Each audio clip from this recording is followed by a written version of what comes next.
So, ladies and gentlemen, one of the most commonly asked questions I get outside of YouTube, for example, on Instagram or sometimes even in real life is like, Iman, what do you do exactly? Like, how do you make money? And I mean, even on YouTube, I don't think I've ever disclosed or really gone into depth about specifically all of my different income streams. So in today's video, I'm gonna be brutally honest and peel back the curtain and really just give you guys a peek into my different income streams, the different margins I have from them, etc., etc.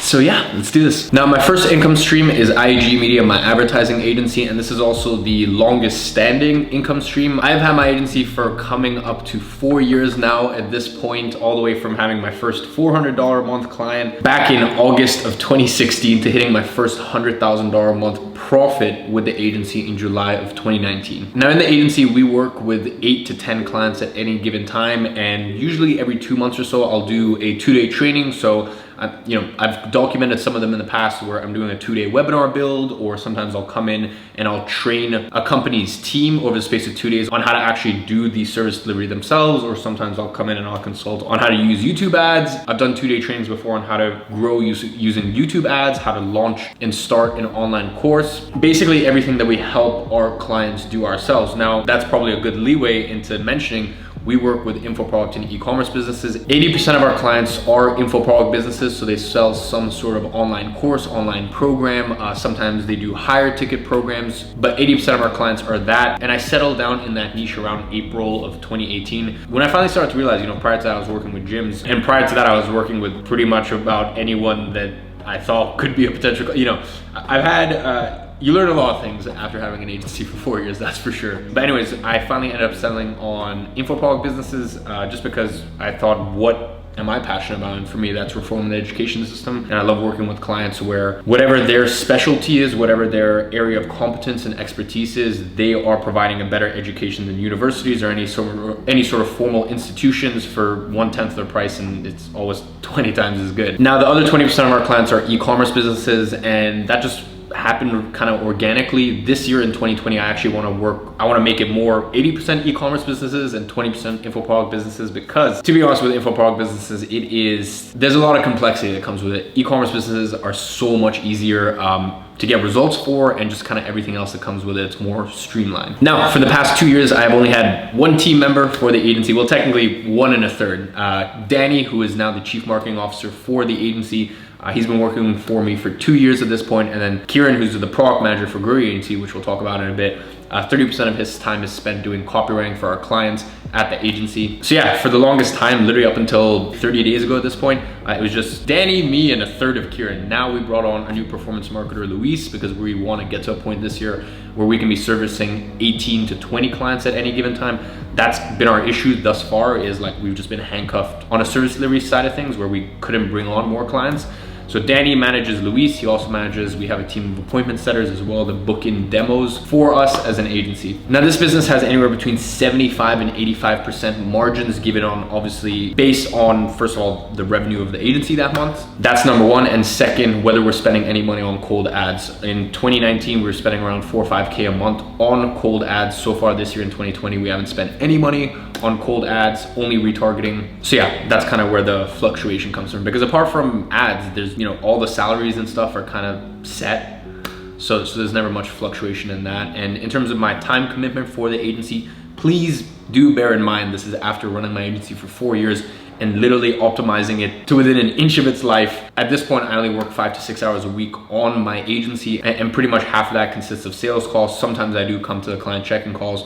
To be honest, most of the time I don't. My team handles it. And to give you an idea as to where this business slots into my portfolio of income streams, this is my cash flow business. I put my foot down when it comes to this business on my margins. That's why I like to be lean, because this is the business that pays for my lifestyle, my fun, it's the thing that allows me to retire my mom. The money from this business, as I said, it really is my lifestyle and cash flow business, and I'm very protective over it, I guess you could say. And the other thing is, this business is not really the sexiest of businesses, but it's my cash flow business, and it's the thing that changed my life, so I will be forever indebted to it. So my second stream of income is growagency.com, which is my education company, as most of you guys know. Now, the inception of that company was back in 2017, when I started hitting my first 15, 20K months with my agency, which was actually pretty much a creative agency at that point, I had people asking me like, yo, like, how the hell are you doing this? Like, because keep in mind, I had dropped out of school 6 months earlier with a purpose though, with a strong purpose, and I already had some clients at that point and whatnot, so it wasn't a rash decision. But my point is, I had a bunch of people messaging me like, yo, like, how the hell are you doing this and whatnot? And initially I would just DM people back, give them some pointers, and then eventually that led to, yo, dude, let's just hop on a 20-minute call. Here's my QD scheduling link, and I'll just share what's working for me. Getting to a point where that was like too much of a distraction, so I had to start charging. And and people were like, yo, how much do you charge for coaching? And I was like, at that point in my agency, I didn't have any sort of coaching or consulting aspect. It was all just done for you service. So yeah, I was like, I don't know, like 150 bucks an hour. And then eventually that started compounding, and it got to a point where like it was taking away from my agency, and I needed something that was more scalable. So that's when I ended up launching Six Figure SMA in January of 2018, which is my old program. Now that ended up growing into a huge operation, a lot bigger than I ever anticipated. And for all of 2018, really it was a course business, and a very profitable one at that too. I wasn't doing any advertising. I didn't really, I only had one team member for GrowAgency.com, and like it was just a lean operation. And it's funny, I guess, looking back at 2018, now sitting in 2020, GrowAgency.com's revenue is substantially higher, yet I make 25% less profit in 2020 from that company as I did in 2018. Because as I said, to be honest, in 2018 it was a course business, and coming into 2019 I had a really big decision to make. I had the decision as to whether I was going to keep it as a course business, or whether I was going to make a real education company out of it. And I decided to go for the latter, which is why in 2019 I ended up buying the domain GrowAgency.com, rebranding to Grow Agency. I brought on a product manager, and by the way, it's funny because I don't think people understand what a product manager is. Literally, a product manager's entire job is to make the product as good as possible. And in our instance with Kieran, his entire role is to make sure that any sort of leakage in the product, as in like anything that's out of date, he brings to my attention. He's always got a pulse on the community, seeing what ways we can improve things. We're taking notes together, trying to make a directory as to any new iterations of the program, how are we going to improve it. To give you some context, at Google, their product manager, from my understanding, is the highest paid position in the entire company, potentially barring the CEO. But I think the product managers at Google get paid around 40 million a year. So to be very honest, most people on YouTube, with their courses and stuff like that, like it's just them. With me, I have a dedicated product manager. I have a head coach that helps the students, Esteban, as many of you guys know, who actually was my old appointment setter for the agency for 7 months. I have full-time customer support. I have a full-time head of cybersecurity and IP. I have videographer, editor. Like I have 2 student success managers. Grow Agency is a ridiculous operation. And that, as I said, that kind of started in 2019, where I just made the decision, like I have 2 routes to go. Either I can keep this as like a course business, which look, there's nothing wrong with it. I just didn't see any fulfillment and longevity in just having a course and like making a lot of money off a course. Like I don't know. For me, I would rather, as I said, sitting here in 2020, revenue's up, yet I make 25% as much, and I work a hell of a lot more than when I did in 2018. But I don't mind, because I'm building something great. And the other decision that I decided to make in 2019 was to donate 10% of everything I make from GrowAgency.com to building schools in Nepal. Now in 2019, to be honest, that was closer to around 30 to 40% of all the profits I made from GrowAgency.com. And as I said, the education company revenues are great, but the profit margin is only around 20 to 30%. And when I tell people that, they're shocked. In their mind, they're thinking like, oh, if you get 1,000 new students a month, and let's say that, and the program is $1,000, that means you just banked 100K. And maybe in 2019 that was the case, but when you have 7 full-time staff for GrowAgency.com, as I said, product manager, support lead, head coach, student integration managers, videographers, /editor, head of IP and cybersecurity. Like there's a lot of roles in the team, not to mention all the different service providers I need, not to mention all the software that I need. Just my staff cost alone for GrowAgency.com monthly is around $35,000. Not to mention, if you want to continuously get customers, you have to get them from somewhere. So you have to do advertising. We spend around 30 grand a month at GrowAgency.com. So between staff and advertising, that's already around $65,000 a month. That's not to mention the schools that I build in Nepal. Last year I built 2 schools in Nepal. There's 750 kids who get to wake up and get a proper education in 2020 because of that. And this year I'm committed to building another 2 schools, to be honest, aiming closer to 3 or 4. And those are multi-6-figure sums in terms of how much it costs to actually build these schools. And apart from those expenses, there's the miscellaneous expenses. Like, okay, for these ones, I will put my hands up and say I'm an idiot. Like for example, the Grow Agency party that I threw for my students in London in October of 2019, I spent $20,000 on that party. And here's the thing, there's people who spend, a lot of money on parties, you know, maybe for their students, or, you know, free events or this, that, but they sell stuff there. Like that's all just an upsell for the thing at the end. You need to understand, at that graduation party, I didn't sell anything. Not a single thing was sold except for early prototypes of my Gadzhi clothing line. And even with that, I gave all the money to charity because it was the early prototype, so I didn't feel comfortable making money off of it. There's stuff like that. There's stuff like when I take my 6-figure students. I did it in London in November. I took my 6-figure students in London. There was around 15, 16 of us, and I took them to my favorite afternoon tea spot and had the private room at the Wolseley. That was $1,500. And once again, I'm not making any money off of this. This all just kind of comes down to that decision I made in early 2019. Like, what way do I want to take the company? I decided, okay, I want to build something that's fulfilling to me. And then aside from that, you know, something that I can't really talk about now, but there's other costs in terms of research and development. Like, if you're trying to build something that is great, it's expensive. Like, I can't say too much, which I hate when people say that, but genuinely, I don't want to speak on this prematurely because it's in the works right now, and I would just rather talk about it once it's out in the open. But I basically had to invest all of last year's profits, all of this year's profits, into something that will catapult GrowYagency.com to a level that no one's reached. And we're about to do something that no one has been able to do or come close to be honest, in terms of the functionality. But it also costs a lot of money. As I said, you know, like I'm investing. That's why R&D is R&D, research and development. That's why you spend money on product development. And you know, this thing takes a lot of capital, if I'm honest. And you know, it means that probably next year I won't make any profit from GrowYagency.com either. But long term, it just takes the company it puts us in a different league of our own. So yeah, that's a little bit about kind of the cash flow about the business and the way the business operates. Now, I work around 40 to 50 hours a week on GrowYagency.com, and it is a blood-sucking leech. And you know, I'm not gonna lie to you guys, many a times I have thought about like why am I doing this? You know, it makes money, but like when I compare it to my agency, or just to be honest, even some of my other income streams, if I break down on an hourly basis, I make way more money from my agency. I make way more money than from, say, something like affiliate marketing. But I guess the two, we'll talk about in a second, you know, the two kind of interact with each other. But still, my point is, on an hourly basis, the amount of profit I'm making, it's not very elusive. But if any of you guys have followed me on Instagram since 2017, but before I ever had an education company, before I even had a course, my bio read, I'm on a mission to reform the education system. You guys know I'm a high school dropout. You guys know I have a disdain for education that enslaves you versus education that liberates you. And I hate seeing people get taken advantage of by universities, by colleges. You know, I could talk about this for hours and hours about how the government really messed everything up when they started to back student loans. And like, I don't know what way they thought that was gonna go. When the government is telling Harvard, telling Yale, telling all these institutions, we are going to guarantee the loans for these students, of course they're gonna bring the prices up. That's why college keeps getting more and more expensive. And this is not an opinion, this is fact. Your earnings potential from going to university keeps going down year by year. Because there's people like me, there's employers like me. In the past 30 days, I've brought on 3 new people. Not a single one of them did I ask for a CV, a resume. I don't care. It's not important to me. I want to see actual displays of their work as well as character. To me, honestly, skill is 30% of the equation. Character is the other 70%.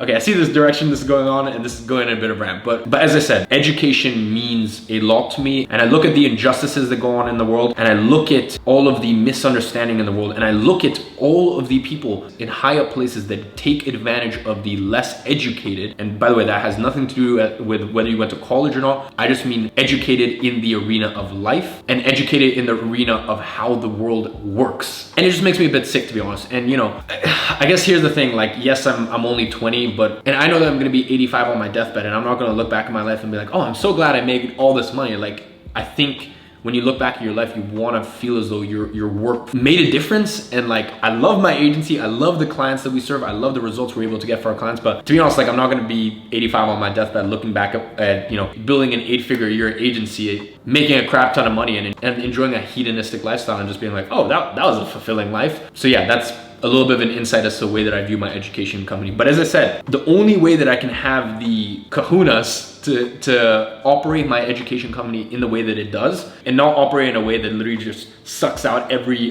penny of profit, the way that I can not care if I don't make profit from it for a few years and focus on research and development and making it as good as it can possibly be and really shaking up the industry and the wider world of education, is because I have my agency. You know, that's the thing that, as I said, really gives me the confidence to do something like that. Now, my next stream of income is affiliate marketing, and I need to preface by saying I'm literally the worst affiliate marketer on earth. I've had the founders and affiliate managers at Lead Carrot, Loom, Brain.fm, all these organizations reach out to me personally and email me and be like, do you want an affiliate link? Because like our customers literally keep telling us that they come from you. Like I know that I've sent those businesses hundreds if not thousands of paying customers. Either way, when I do affiliate marketing, it's a super natural thing. In the same way you guys have never seen sponsorships, Kieran's response to any company that wants to do a sponsorship is we charge 50,000. We like to say that just because it scares off most people. There are certain sponsorships that we're looking at doing.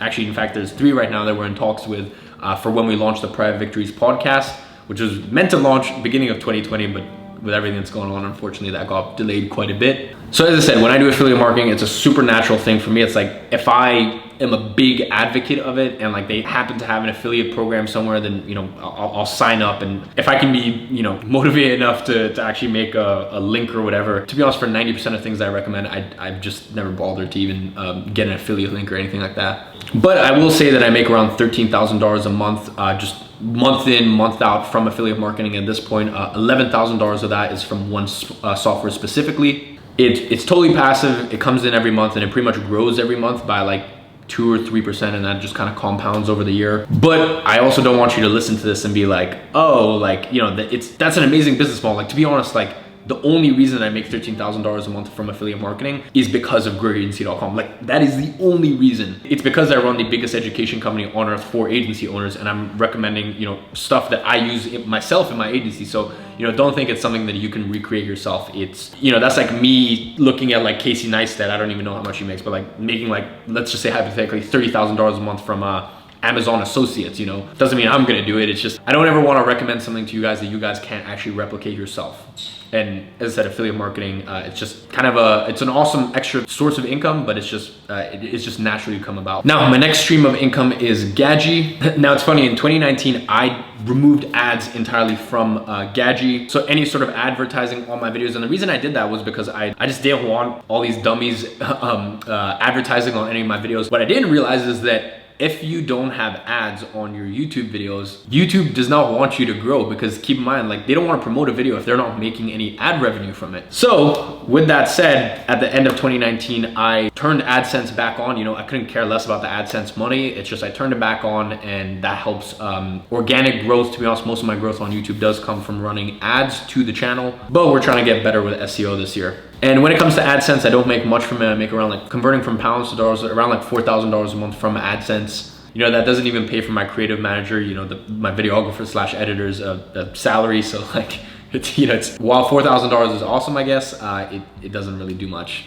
Now, my last stream of income is Gadzhi, my clothing line, and from that business, I make zero money at all, or zero profit at all. And you gotta understand, like anyone who has Gadzhi, the clothing line, first of all, you guys know I am not really a hype beast. You won't see me wearing Balenciaga, like hoodies or like Gucci, anything Gucci or this or that, but I will wear turtlenecks from Loro Piana that are 3 times the price of a Balenciaga hoodie, but you'll never know. I like unbranded, nice plush cashmere, that sort of stuff. I have very specific brands that I shop at. Sandro, the Couples, Loro Piana, Rag & Bone New York, and most of my stuff is all tailored. So I'm very, very into my clothing. Like that is one of my big passions in life, is fashion. But guys, I would never put out something that I wouldn't personally wear. So with Gadzhi, I'm so selective and so picky on, first of all, the quality, the fit, the designs. It's funny, my mom, very proud mother, she always says, she's like, Iman, like why do you not put Gadzhi anywhere on the shirts? And I'm like, because if someone else put their last name, even though, like, here's the thing, Gadzhi is half of my last name. I think most of you guys know, but my full last name is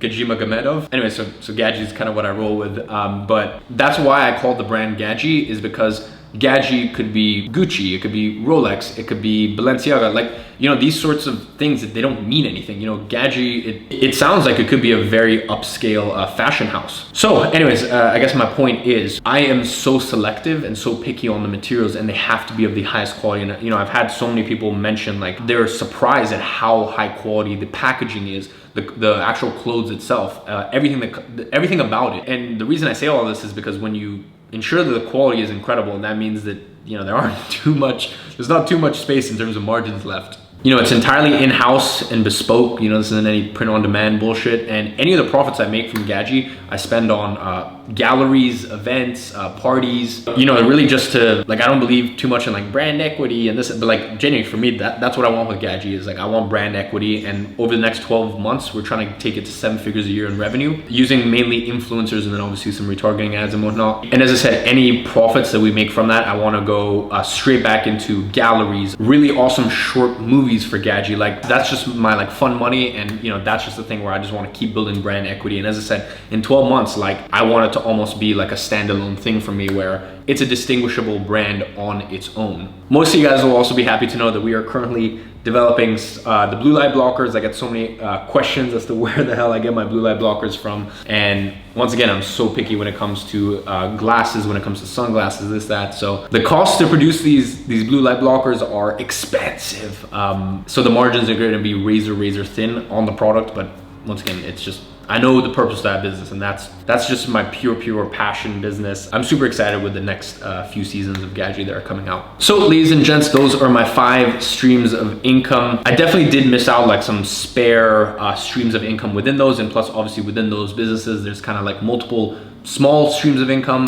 I hope that clears things up in terms of my different businesses, the way I look at them, the role that they play in my life, the purpose that they play in my life, the margins, the level of work that goes into it, etc, etc. Now if you go ahead and check in the comments, it should be the pin post. If it's not there, just go ahead and remind me in the comments and my team will do it. There is the winner for the Gadzhi giveaway. If you want to be in with winning an article of clothing from Gadzhi and us shipping it out to you entirely for free, all you have to do is subscribe and turn on the post notifications, because anyone that comments within the first 2 to 3 hours will automatically be drawn in to win, and then we'll be announcing the winner once again as a pinned comment in the next video. So yeah, go ahead, check the pinned comment. Big congratulations to the winner. Just email my team your address and your height, and we'll be sending out your package. And the last thing that I want to mention is for any of you guys in here who already have a client or two, or you know, are making 100K a month from your agency, maybe even 150K a month from your agency, I have a Facebook group, an entirely free Facebook group called 7 Figure Agency. To be honest guys, I've put off making a free Facebook group for the longest time because I have so many free resources out there for people who are trying to get their first client, or you know, only have a client or two. But for anyone who's got 2 clients plus, you know, has been running their agency for a decent amount of time and is, you know, and is more in the intermediate to advanced level, I created this free Facebook group where I'm doing weekly Ask Me Anythings,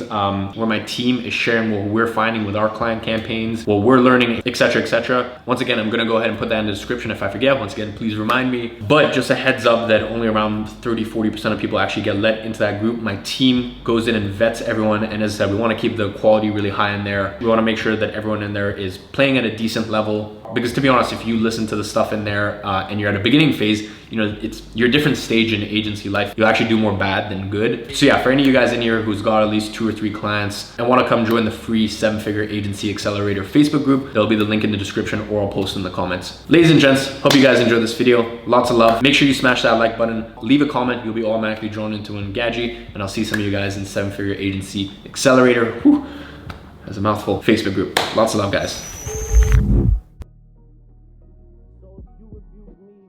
With someone else on a couple of V's, what do you really think of the nigga that's making your beats? I've done things for him I thought